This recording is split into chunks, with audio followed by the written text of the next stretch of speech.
Hello and welcome back to the Toffee Blues YouTube channel, your source for all things Everton. My name is Thomas, back today with another book review. Another Everton book has launched, this time focusing on the Moshiri years. Not a time that any of us are probably going to look back on fondly. We don't even know if those days are over, but to join me today is the author of the book, Steve Dickinson. Steve, thank you very much for joining, and how are you doing? I'm great, thanks. Thanks for having me on the pod. Just Yeah, one point to note that I'm the co-author of the book. My partner, Lyndon Lloyd, collaborated with me, and probably a lot of your viewers will know Lyndon from Toffee Web. He runs the Toffee Web website and the Toffee Web podcast. So he's extremely knowledgeable about the history of Everton, and on the Toffee Web news archive, I just found it was a tremendous source of background information, which really helped in the production of the book. yeah, excellent. So the book is called The Unofficial Everton Timeline. It goes all the way back to 2014, of course, before the takeover began, but it starts off by talking about the process of Moshiri eventually owning the club. So tell me a bit about how the book came about. It's not something that I necessarily would want to sit and reflect on for anything longer than 5 minutes, really. So what led you to write the book? Well, it was I'll tell you the precise moment the idea came to mind. It was on the M62 on the way home from the 4-1 home defeat against Newcastle United in April 23. And my head was in my hands. My hands were actually on the steering wheel, but metaphorically, my head was in my hands, thinking about how it had come to this. After the fans had given the team a bus welcome and a fantastic atmosphere in the stadium, we just lost. And it really looked that night to me, like, and many others, like we were going down. And I've been supporting Everton since 1960. I'm an old guy. And, we've seen some great times, seen some tough times as well. But it really was a low point. And driving home, I was thinking to myself, I really need to write something down here to try and make sense of this for myself. And the initial idea was an article about the Moshiri years. And the more I dug into it and then spoke with my pal Lyndon, we decided to turn the article into a book. And there were a lot of false narratives about the club at that time, particularly in the national media. A lot of bad news and false narratives about Everton fans as well. And we wanted to put the record straight and ask some deeper questions about what had actually gone on during the Moshiri years.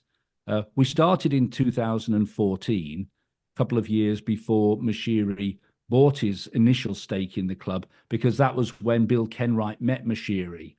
So it was from 2014, Moshiri was doing his due diligence and negotiations with Bill Kenwright, and hence that was our starting point.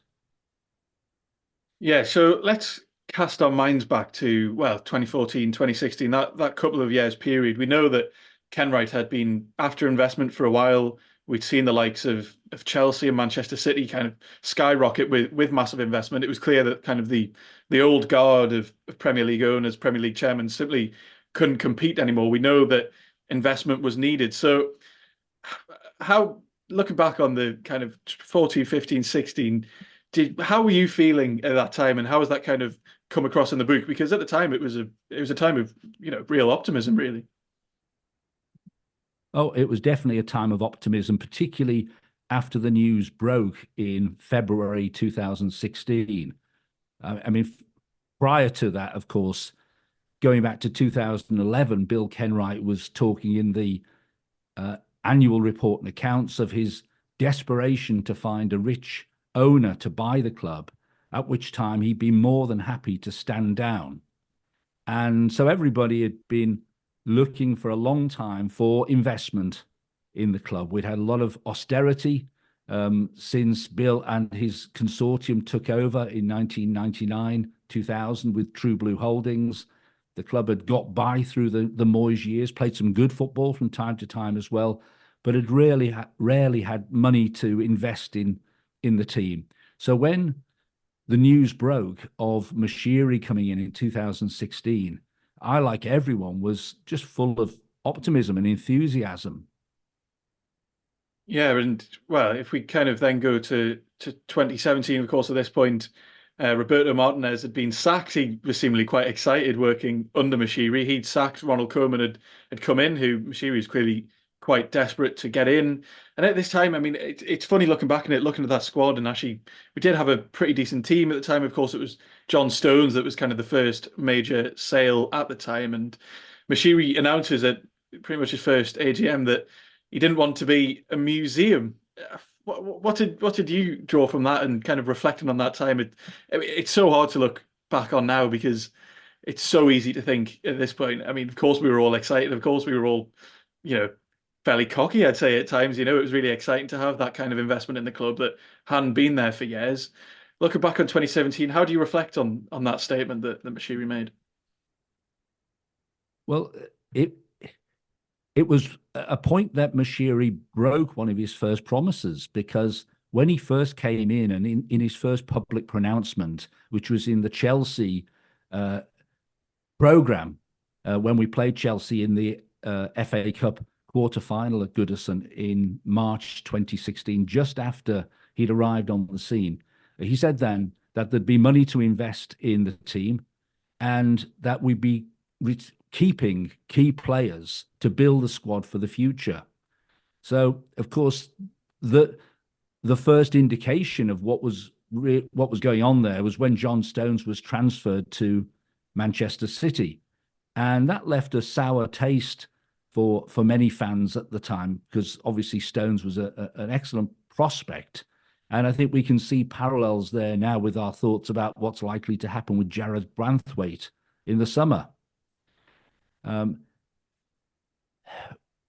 it was time when we look back at Moshiri at that time, and even in the build-up to the takeover, we looked at what key assumptions he made in his business plan. And people might have thought there was no business plan. It's just all been too chaotic. But of course, Moshiri was an accountant by training. He did his degree in London.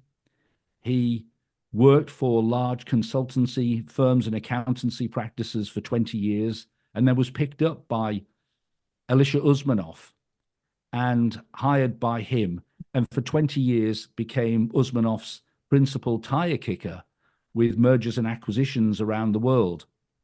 So he's a guy with, a strong background in accountancy, mergers and acquisitions, and certainly business planning.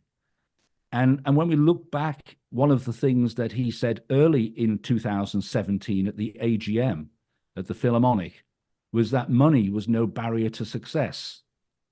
But yes, it was. Of course, it always is. People always run out of money at some point, or it's not allowed to be used for the purpose they intended. And that's where we are today. He also decided early on in 2016-17 that Bill Kenwright would stay on in the long term. And Bill had said previously he'd be happy to step down, but that didn't happen. So there was no changing of the guard. I think another point back in late 2016 is that briefly Keith Harris was appointed to the board. Now, he'd been involved with the Football League. He was a director of Wembley Stadium for many years, senior guy in the football world. And Moshiri brought him in as an independent non-exec director. But he only lasted 5 minutes. He was soon out the door. No idea why, but that's the way it happened. And so in terms of governance, there was no dissenting voices around the boardroom table. No one saying, no, that's not right, Mr. Moshiri, we can't do that. And so you look at that time, Ronald Koeman was manager. Huge amounts of money was spent on players, many of whom turned out to be rather ineffective. We look at a later chapter in the book about, we just picked out 15 players who hardly made an influence on Everton, many of whom, like Bolassi, Jabamin, and so on, had a bad luck with injuries. But those 15 players, if you add together their salaries and the transfer fees, accounted for 500 million, £500 million of Moshiri's cash going out the door. And that period in 2017 you refer to, Thomas, was when that all began, when that splash the cash era began. And, it may have seemed okay at the time, but it was always going to be, it would always end in tears. Yeah, certainly. I think with hindsight, it's clear that the warning signs were there. To be fair, I think at the time we all knew that signing four number 10s to replace Lukaku was not an ideal footballing strategy. You're right. Financially, though, the fans weren't really looking into it because, I mean, to be fair, it shouldn't be the problem of a fan or any fans to look into the finances at the club. And we knew the investment would come in. We'd been promised big spending, and we did certainly get that in 2017 after the sale of Lukaku, and then a bit beyond that. But the footballing strategy it was never there from day one, and that's been a problem with Moshiri, hasn't it? For well, basically the entire time he's been here, he's never really left footballing people to make footballing decisions. You're absolutely right. If you look at the very different way that Manchester City approached their situation when Sheikh Mansour invested in their club, that he's never got involved in picking managers and players, not as far as we're aware. What he did do is he hired top professionals to run the club in all aspects. And in the time that Moshiri has owned Everton, I think Manchester City have won 14 trophies. So there's a stark contrast. At the other end of the spectrum, you look at teams like Brighton, who haven't had really much money to invest in the club, and yet they've been smart, appointed our former centre half, David Weir, as technical director, and they've done it a different way. So there are ways in which teams can get success, but Moshiri managed to steer his way through all of that, and through really what we're still seeing now as poor judgment on his part, has really left the club in a very bad state.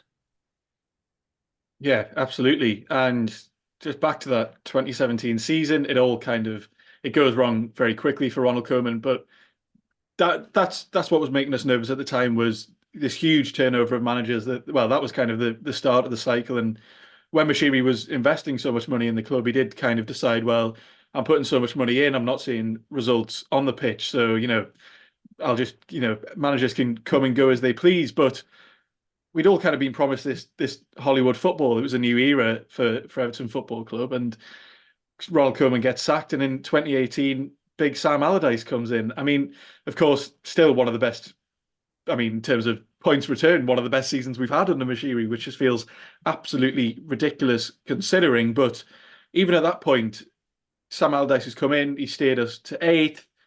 Lots of money still being spent on. I mean, on the likes of Theo Walcott, who had, I don't know, a decent half a season maybe, and then that was deemed to be kind of a waste of money. Cenk Tosun came in, who really didn't have the impact that anyone wanted him to have. But big problem with Moshiri was he never stopped with this idea that he could just kind of throw money at the problem. And Steve Walsh, of course, departed. Marcel Brands came in. We're then looking at Marco Silva, big money signing of Richarlison. One thing that Moshiri's never learned is that you cannot just keep throwing money at the issue and it will just kind of, fix itself. Well, you're absolutely right. And you mentioned that there was no strategy. I think that's absolutely fundamental to the problems that we see now. Moshiri from day one had no strategy. There was no footballing strategy. If you just look at his selection of managers, like you've pointed out, from Koeman to Sam Allardyce to Marco Silva, and so it goes on to Carlo Ancelotti, Rafa Benitez, Frank Lampard, Sean Dyche. These are men with very different approaches to how football should be played. And I'm not saying any one is particularly right, but I think it just shows the schizophrenia that from Moshiri's perspective of not really knowing which direction to go. And, when he and Alisher Usmanov were owners of 30% of the shares of Arsenal Football Club before they arrived at Everton. They had a very stable situation. They weren't running the club. They were very much on the outside, being kept on the outside by Stan Kroenke, who didn't want them to be in the club. But when they arrived in 2007, the Emirates Stadium was already built. They sat, I'm sure, in their comfy seats in the executive box of red and white holdings and enjoyed the new stadium with 65,000 spectators, but they hadn't actually been involved in building it. They watched the success on the field of Arsene Wenger, and there've been some trials and tribulations as well for Wenger, because he did not have the money to spend that Manchester United, Manchester City, and Chelsea had. They were perennial fourth place team, good, but not good enough to win the league, not with enough money to win the league. So Moshiri and Usmanov had watched all of that going on really from the sidelines. And I think when Moshiri came into Everton, he actually believed he knew how to run a football club. But I think the evidence has shown that he doesn't know. Absolutely. And I mentioned Hollywood football there. Big Sam Allardyce probably didn't reflect that, let's say. Marco Silva comes in very quickly out of the door. He'd had a good season at Watford. We know about the kind of the fall off that he had at Watford after Everton had expressed their interest, and he hadn't been able to come. He then gets sacked from Watford later on. We go and get him. He's then sacked. We have that brief kind of 3-week period where we're all very excited. There's a real feel good time at the club when Big Dunk was the caretaker manager, and then something I don't think anyone ever saw coming. All of a sudden, Carlo Ancelotti turns up at Goodison Park just before the COVID pandemic. And we were told that, COVID's really going to have an impact on Premier League football clubs. They can't have the same income streams that they had before. There's going to be a massive loss of earnings. So then, okay, fans then sit back and think this is, we're probably going to have a couple of years of belt tightening. And that's what the media were widely telling us. And then we have that incredible summer where all of a sudden James Rodriguez comes in, and all of a sudden you've got Everton Football Club managed by Carlo Ancelotti. You've got James Rodriguez on who knows how many wages. The likes of Decore and Alan, of course, came in. We have the spirit of the Blues start of the season where we're title chasing. Everything feels really good for a moment. We've beaten Liverpool at Anfield in that COVID period. Bramley-Moore Docks finally received planning permission. At that point, it kind of felt, you know what, it started off a bit rocky, but it looks like we're on a fairly steady path. And as we know, that quickly deteriorated. But bringing in the likes of Ancelotti, great. It shows excellent ambition. James Rodriguez had that excellent World Cup. Injuries had plagued him. There was a reason he'd ended up at Everton and not still at Real Madrid. But again, looking back, it's just another sign of kind of let's just throw money at the wall. Let's just see what happens. Because surely, you can't go wrong with Carlo Ancelotti. Well, it certainly was the last throw of the dice for Moshiri by bringing in a true Hollywood manager in the form of Carlo Ancelotti. But, and it's tempting to, look back and with the benefit of hindsight, all things are clear. But actually, did anybody at that time think that Carlo Ancelotti was going to stay at Everton in the long term? That as soon as another much bigger club on the European stage came along, that he wouldn't just say, okay, thanks for the good times, I'm off now. And that's precisely what happened. It probably didn't help that his home was burgled while he was Everton manager by some thugs who caused a lot of grief to his wife and daughter as well. And, that might seem fairly minor, but there they are in Crosby in their nice home there. And all of a sudden an opportunity comes along to go back to Madrid, one of the loveliest cities in the world.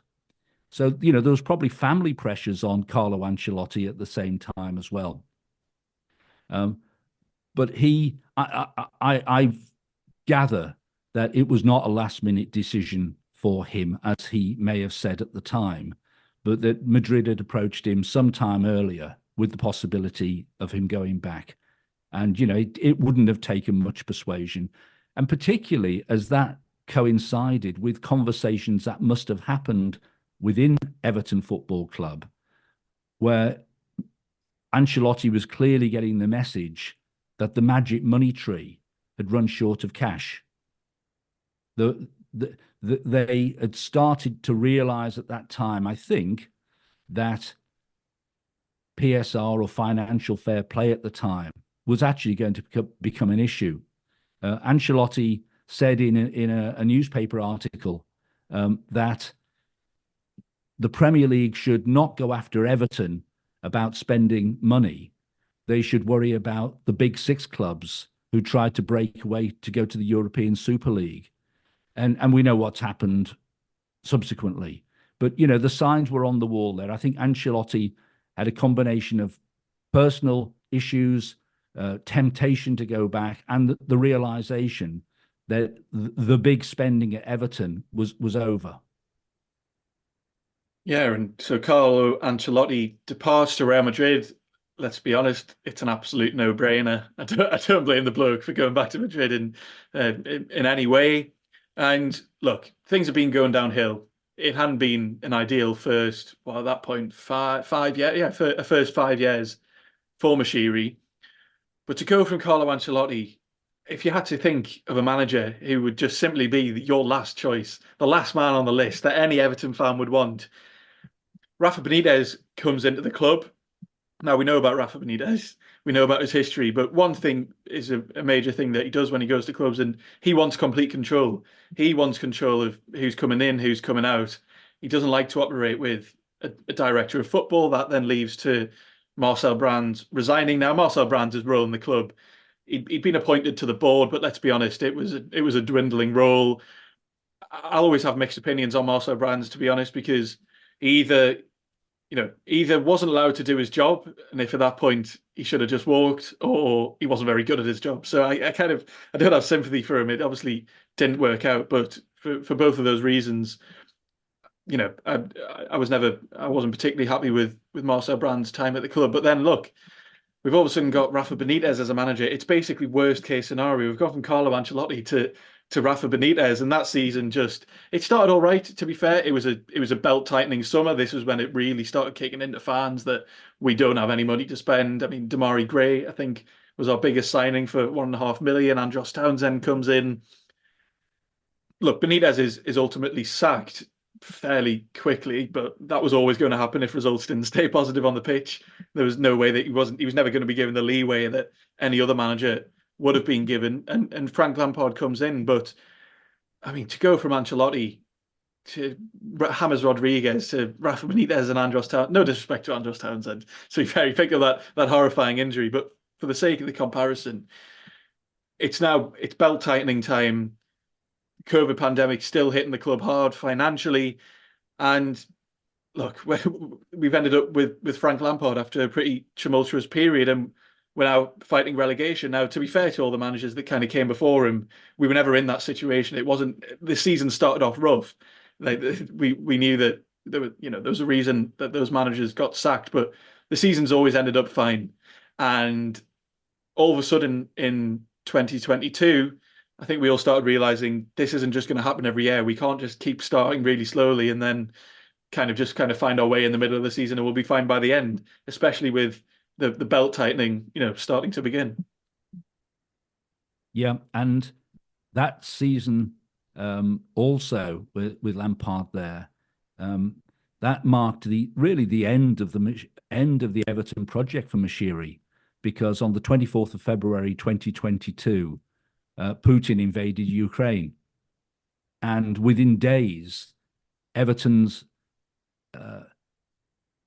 sponsorship with USM and other Alisher Usmanov companies just ended, and their hopes of getting potentially 200 million over years in naming rights for the new stadium just ended. Now, by that time, they'd already committed to building the new stadium. It was well underway. And so And the stadium, which initially had been estimated to have cost around 350 million, bearing in mind the Emirates cost, I believe, 390 million, and 350 was in the ballpark for other stadiums that had been built around that time. Now, as we see, the stadium's likely to cost 750 to 800 million, so more than double the original estimate. And the principal source of funding for it, through naming rights, or one of the major sources of funding, just completely cut off. So that was a really bad time for Everton. And really, I think that February 2022, it wasn't spoken publicly at that time, but Moshiri and Usmanov realised then they could no longer fund the Everton project. And that's what we're seeing the impact of today. Now, the club, we've now been hit with a couple of points deductions, and the mitigating factor of the Ukrainian war is not really taken seriously by the Premier League commissions. Clearly, I mean, that was released in part of that document that, you know, we shouldn't have had all our eggs in one basket, I believe the phrase was, and we shouldn't have, you know, backed such a risky asset, despite the fact that the Premier League had a big financial deal with Russian TV, and that wasn't a problem for years. We all know that the Champions League was heavily sponsored by Russia. We've been there in the World Cup, but Everton Football Club should have seen it coming. Now, we just about stay up. We have that win against Palace on the penultimate day of the season, I think it was, yeah, because then we got the tonking at Arsenal at the end of the season. Yeah. After we'd secured safety. Moshiri then apologises to supporters. He says, you know, it's not good enough. We will improve. A consortium led by Richard Kenyon comes in. That fails. It's hard to take that seriously. I don't know how many Richard Kenyon consortiums have come and gone in the Premier League without taking over clubs. But we then find the 27 campaign starts. At that point, it was 27 years since we'd won a trophy. Now, everyone had their thoughts on the campaign, you know, each their own at that point. But it's got to the point now where in 2023, the board are no longer coming. I think it was a Southampton game. The rumours that CEO Denise Barrett-Baxendale had been put in a headlock. They decided it's no longer safe to stay, safe to come and watch the matches. I mean, at this point, we are, well, maybe we thought at that time, we are pretty much at rock bottom, how wrong we were. Yeah, I mean, just winding the clock slightly forward, but I'll come back to the Frank Lampard time. Sean Dyche speaks a lot about alignment being vital within a football club, right throughout from top to bottom. And by the time you're talking about there, Thomas, in Frank Lampard's time, the club was very dysfunctional.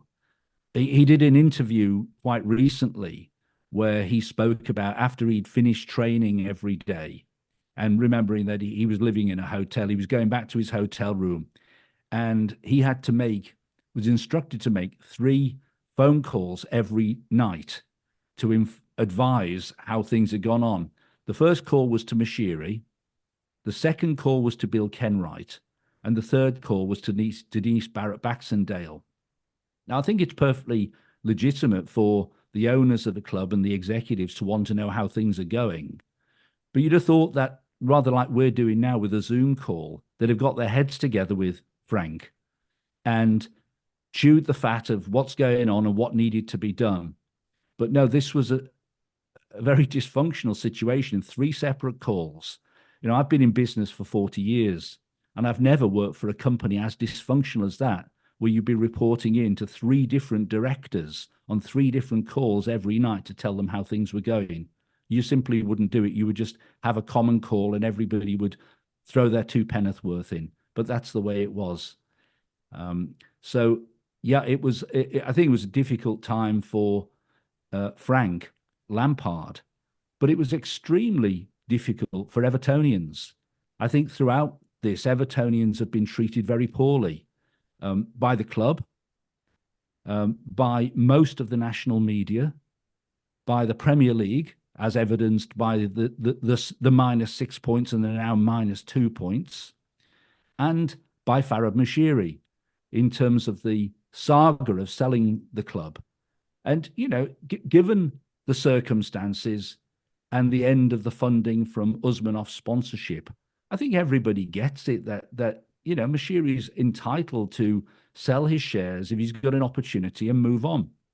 That's life, that happens. But I think where he's treated Evertonians very badly is in his choice of potential buyer with 777. I personally have got nothing against Josh Wander or anybody who wants to come and invest in our club.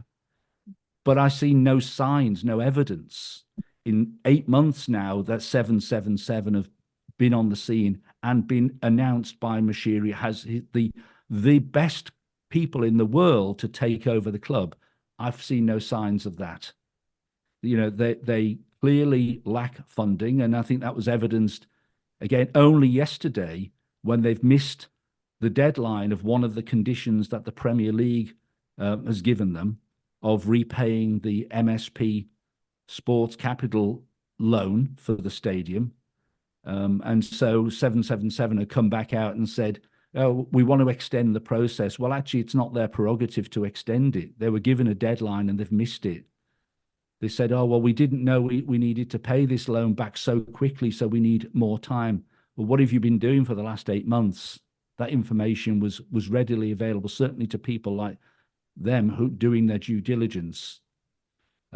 So, yeah, I think Evertonians have been treated very poorly and continue to be so, particularly by Farhad Moshiri. Absolutely. And that pretty much brings us up to the modern day on our whistle stop tour of the last since 2014. Now, I'm sure we could sit and talk about this for hours, or if someone had handily condensed it into around 600 pages, that would also be very convenient. So tell us a bit, just before we leave off, about the book. Where can people find it, and all about that? Well, yeah. So the book is, there we are. The book is called The Unofficial Everton Timeline, 2014 to 2023, The Moshiri Years, and it's available on Amazon in paperback and Kindle form. So just go onto Amazon and search for The Unofficial Everton Timeline and you'll find it there. It's soon to be out as an audio book as well. So for people who like to listen to podcasts, YouTube channels, listen to books in the car, then there'll be an audio book version fairly soon. And before we move off the book, I'd just like to thank everybody who's bought it so far, because they put it in the #1 bestseller category for Amazon in its category. So we're really pleased with everybody. The sales are important, but actually what's more important is getting fans to have an appreciation of the detail of what's gone on within the club. And, you're absolutely right what you said earlier, that most fans aren't interested in the business side of the club. They shouldn't have to be. But the book also contains a really detailed look at what happened on the field. So it mixes the off the field and the on the field, and all of the important matches throughout that whole period since 2016 are covered. And so it's a footballing book as well as a business book. But the two things now are very much intertwined. I think if you follow Everton, you need to have an appreciation of the business and the politics behind the club as well. That's what we try and do in the book.